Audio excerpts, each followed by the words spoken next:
দই এত সুন্দর হয়েছে, তালের দই আপনারা ভাবতেই পারবেন না। আপনারা একবার যদি বাড়িতে বানিয়ে নেন তাইলেই বুঝতে পারবেন যে এত ভালো তালের দই হয়। তালের দইয়ের রেসিপিটা এত সুন্দর। নমস্কার বন্ধুরা, বেঙ্গলি জায়গা চ্যানেলে আপনাদের অনেক অনেক স্বাগত। আপনারা তো অনেকেই দই খেয়েছেন, কিন্তু তালের দই কি খেয়েছেন? আশা করি বেশিরভাগ মানুষের জবাবটাই নাতেই আসবে। এই তালের সিজনে সবার ঘরে ঘরে তো তালের বড়া হয়, নানান রকমের বড়া পিঠে হয়, কিন্তু তালের দই তো কেউ খায়নি এখনো। তাহলে তালের দই যদি একবার বানিয়ে নিতে পারেন ঘরে, খুবই ভালো হয়, খুব খেতে খুব ভালো লাগে। চলুন, প্রথমে তালের দই বানানোর জন্য আমি দুধটা ছেঁকে নেব, ছেঁকে গরম বসিয়ে দেবো। এই দেখুন, এখানে আমি 2.5 লিটার দুধ নিয়েছি। 2.5 লিটার দুধটা পুরোটাই আমি ছেঁকে নেব।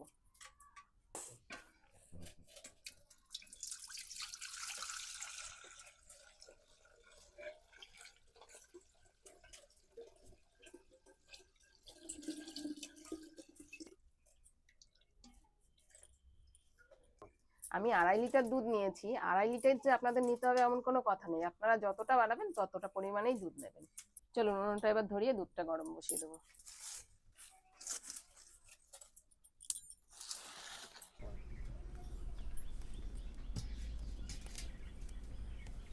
উনুন ধরিয়ে ওদিকে দুধটা তো গরম বসিয়ে দিয়েছি। চলুন এবার তালটা গুলে নেব।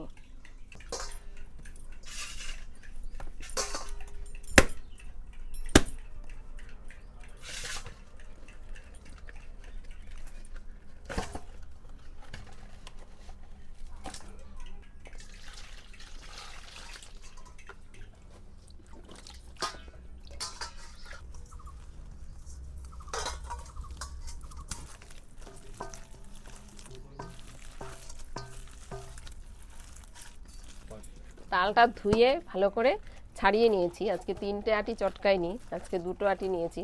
অল্প তালের কাই লাগবে তো, তার জন্য এবার তালটা ঘষে নেব।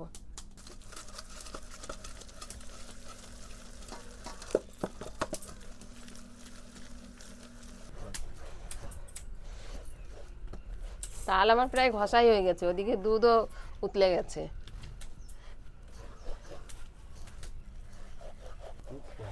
এই ফুটো থালাটা করে তাল ঘষেছি, এত সুন্দর হয়েছে, আর ছাকা লাগবে না, তাল একটাও আঁশ বেরোয়নি, একদম পুরো পরিষ্কার তাল হয়েছে। দুধ তো এদিকে ফুটছে, এদিকে তালটাও আমার ঘষে কাইবার করা হয়ে গেছে। এবার আমি তাই দুধ, ফুটন্ত দুধের ভিতরে তাল দিয়ে দেবো।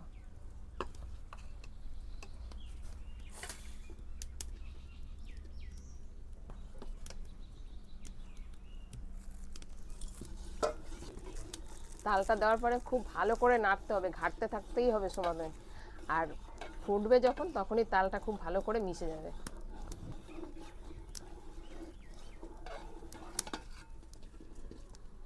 তাল দেওয়ার পরে দুধ ফুটে উঠেছে, এবার পরিমাণ মতন চিনি দিয়ে দেবো।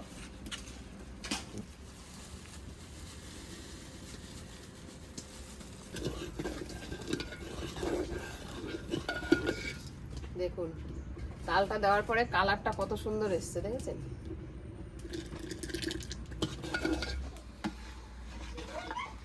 বন্ধুরা, দুধ বসিয়েছিলাম, তারপরে তালটা গুলে তাল দিলাম, চিনি দিলাম, সবকিছু দিয়ে জাল দিচ্ছি এতক্ষণ ধরে। দেখুন ফুটে কত সুন্দর ঘন হয়েছে, দুধটার কালারটা দেখুন কত সুন্দর হয়েছে। এবার আমি নামিয়ে নেব।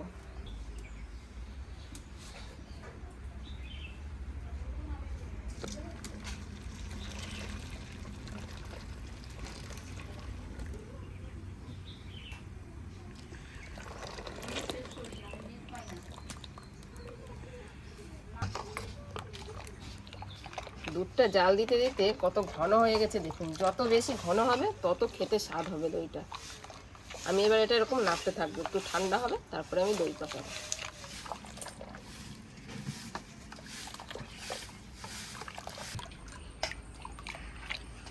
দুধ আর তাল জাল দিয়ে নামিয়ে নিয়েছি।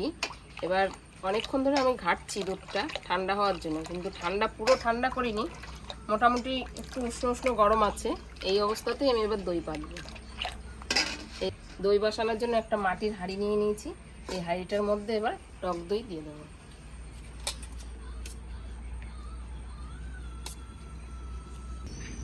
টক দইটা হাঁড়ির চারিদিকে লাগিয়ে নেবো এইভাবে চামচ দিয়ে। দেখুন, এই মাটির হাঁড়িটায় আমি চারিদিকে টক দইটা লাগিয়ে নিয়েছি, আপনারাও এইভাবে লাগিয়ে নেবেন চারিদিকে। দেখুন এবার এই বাদবাকি দইটা যে আছে এর মধ্যে আমি এই দুধ আর তালের মিশ্রণটা মিশিয়ে নেব একটু।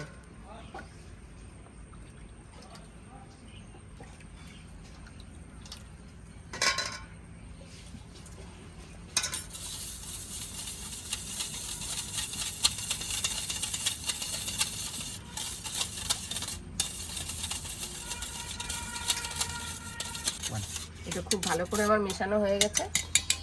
এবারে দুধ আর তালের যে মিশ্রণটা এর মধ্যে পুরোটা মিশিয়ে দেবো।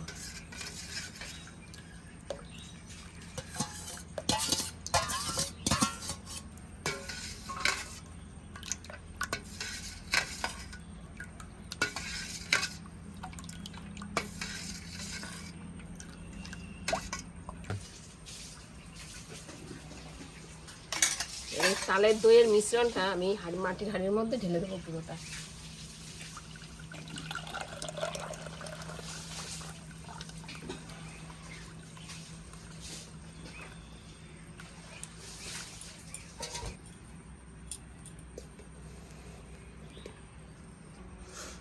দইয়ের এই মিশ্রণটা ঢেলে নেওয়ার পরে আর কিন্তু বেশি নাড়াচাড়া করা যাবে না, নির্দিষ্ট একটা জায়গায় খুব সুন্দর করে ঢাকা দিয়ে চাপা দিয়ে রেখে দিতে হবে।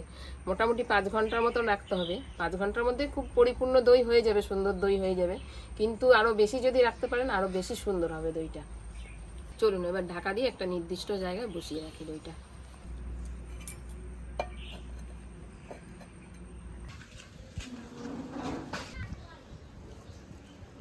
বন্ধুরা, কালকে তো আমি তালের দই পেতে রেখেছিলাম, তা দইটা বলেছিলাম 5 ঘন্টা রাখবো, তো 5 ঘন্টা পরে আর দেখা হয়নি, সারা রাতই রেখে দিয়েছিলাম। এখন সকালবেলা উঠে দেখি দইটা কেমন হলো। চলুন।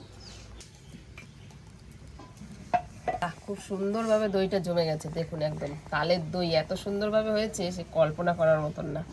খুব সুন্দর হয়েছে দই, এত সুন্দর হয়েছে তালের দই আপনারা ভাবতেই পারবেন না। আপনারা একবার যদি বাড়িতে বানিয়ে নেন তাইলেই বুঝতে পারবেন যে এত ভালো তালের দই হয়। তালের দইয়ের রেসিপিটা এত সুন্দর হয়েছে সে কল্পনা করার মতন না।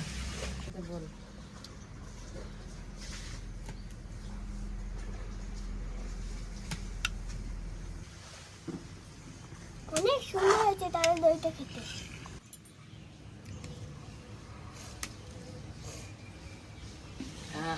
অসাধারণ তালের দই, এত ভালো হয়েছে সে কি বলবো আর। আপনারা একটু বানাবেন, বানিয়ে খাবেন, দেখবেন কত ভালো।